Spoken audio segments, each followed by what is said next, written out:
আজকে আমরা কথা বলবো লক্ষণ মিয়ার সাথে, যার জীবন থেকে ৩০টি বছর ব্যয় করেছেন গণিসার মাজারে।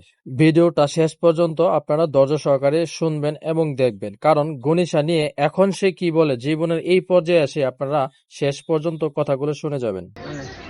বজীবত কয়জন? আল্লাহ দিয়ে 2 মেয়ে 2 ফেলা। 2 মেয়ে 2 বেলা? তুমি সারা জীবন দিয়ে গণিস হয়ে করলা, তাহলে তোমার বজীবত ফাঁকা তো হইলো কেমনে? আল্লাহ দিছে আল্লাহ। আল্লাহ দিছে, আল্লাহ দিছে। আল্লাহ। এইটা আমরা যখন ছোট ছিলাম তখন দেখতাম তিনি বাড়ি বাড়ি আসতেন এবং মাজারের জন্য কিছু একটা উঠাচ্ছিলেন।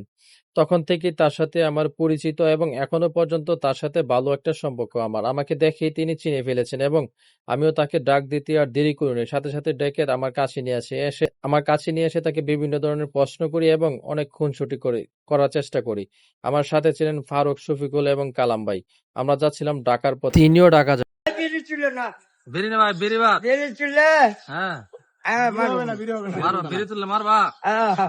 ধরো তাহলে বাঁধ দেবো শালা এ বান্দার আমি তোরে মারবো আমার নাম হচ্ছে বাইলাল একটা যে লোকটি পরিবার ছেড়ে ৩০ বছর গণিসা মাজারে কাটিয়েছিলেন, সেই লোকটি এখন গণিসার নামই মুখে নিতে পারেন। তার একটি ভাইরাল ডায়লগ ছিল, সেই ডায়লগটি দেওয়ার চেষ্টা করেছিলাম, কিন্তু সে কোনো রকমই দিতে চায়নি। এখন সে পরিবারের সাথে থাকে এবং 5 ওয়াক্ত নামাজ পড়ে।